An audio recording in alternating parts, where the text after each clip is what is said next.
जय श्री कृष्णा। श्री पंचमी व्रत की पूजन विधि।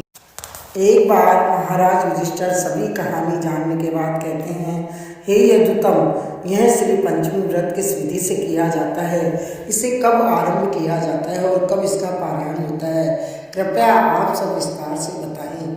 श्री लक्ष्मी व्रत करने की विधि इस प्रकार है। भगवान कृष्ण कहते हैं, महाराज, यह व्रत मार्गशीर्ष मंगसर अथवा अघन माह की शुक्ल पक्ष की पंचमी को किया जाता है। सुबह उठकर शौच आदि से निवृत्त होकर स्नान करके इस व्रत के नियम को धारण किया जाता है। इस व्रत में नदी पर स्नान किया जाता है और यदि नदी ना हो तो अब घर पर ही स्वच्छ जल से स्नान करें। 2 वस्त्र धारण कर देवताओं व पितरों का पूजन तर्पण कर लक्ष्मी जी का पूजन करें। लक्ष्मी जी की ऐसी मूर्ति अथवा चित्र लगाएं जिसमें वह कमल पर विराजमान हो और उनके हाथ में भी कमल हो, आभूषणों से अलंकृत हो, जिन्हें 4 श्वेत हाथी स्वर्ण कलशों के जल से स्नान करा रहे हो। उपरोक्त इस प्रकार से भगवती लक्ष्मी की प्रतिमा अथवा चित्र के निम्नलिखित मंत्रों से पुष्पों द्वारा अंग पूजा करें। ओम चपलाय नमः पादो पूजयामि, ओम चंचलाय नमः जानुनी पूजयामि, ओम कमलावासिन्ये नमः कटी पूजयामि, ओम ख्याते नमः नाभि पूजयामि, ओम मन्मथ वासिन्ये नमः स्तनों पूजयामि, ओम ललिताय नमः भुजध्वज पूजयामि, ओम कंठिताय नमः कंठ पूजयामि, ओम माधवे नमः मुखमंडल पूजयामि, ओम श्रिये नमः शिर पूजयामि। उपरोक्त मंत्रों से पैर से लेकर सिर तक की पूजा, प्रत्येक अंग की पूजा करते हुए अनेक प्रकार से अंकुरित धान्य व फल नैवेद्य के रूप में अर्पित करें।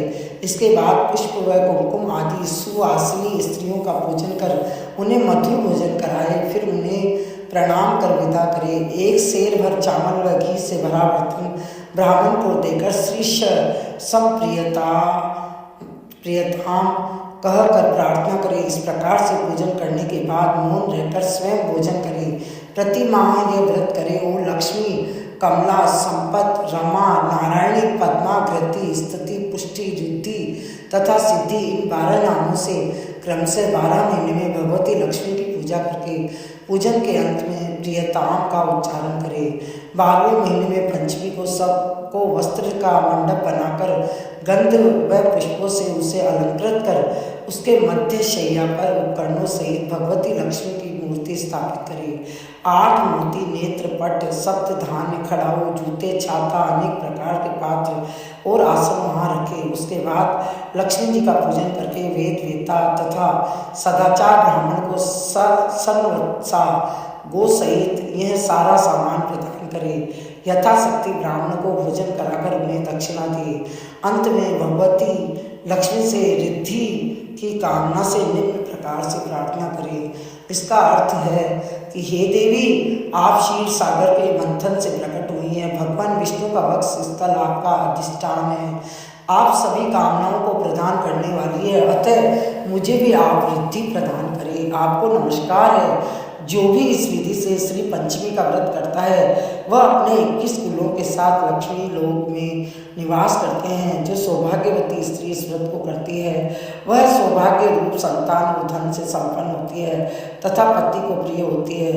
लक्ष्मी जी के नाम इस प्रकार है: लक्ष्मी, श्री कमला, विद्या माता, विष्णुप्रिया, सती, पद्माहस्ता, पद्माक्षी, पद्मासुंदरी, भूतेश्वरी, नित्या, सत्या, सर्वगता, शुभा, विष्णु पत्नी, महादेवी, शिरोदत्त नया, क्षीर सागर की कन्या, रमा, अनंत लोक, नाभि, अनंत लोकों की उत्पत्ति का केंद्र स्थल, भूल लीला, सर्व सुख प्रदा रुक्मणी, वेदवती, सरस्वती, गौरी, शांति, स्वधा, रति, नारायण वरारोहा, श्री विष्णु की सुंदर पत्नी तथा विष्णु नित्यानुपायिनी,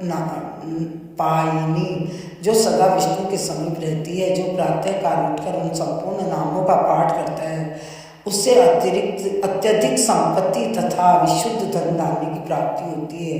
हिरण्यवर्णा, हरिणी, स्वर्ण, रजत, तत्रस्थ, जाम, चंद्राहिर्णयमयी लक्ष्मी विष्णोरन पगामिनीं गंधद्वारा दुरादर्शा नित्य पुष्टम करीषिणम ईश्वरी सर्वभूतानां तामीं होपमहे श्रियम। उपरोक्त पंक्तियों का अर्थ है जिसके अंगों का रंग जिसके श्री अंगों का रंग स्वर्ण के समान सुंदर और गोर है, जो सोने चांदी के हारों से सुशोभित रहती है और सबको आह्लादित करने वाली है। भगवान विष्णु से जिनके कभी वियोग नहीं होता, जो स्वर्णमयी कांति धारण करती है, उत्तम लक्षणों से विभूषित होने के कारण जिनका नाम लक्ष्मी है, जो सभी प्रकार के सुगंधि का द्वार है, जिनको परास्त करना कठिन है, जो सदा सभी अंगों से पुष्ट रहती है, गाय के सूखे गोबर में जिनका निवास है, जो समस्त प्राणियों की अधीश्वरी है, उन भगवती देवी का मैं यहाँ आह्वान करता हूँ। बोलिए लक्ष्मी महारानी की जय।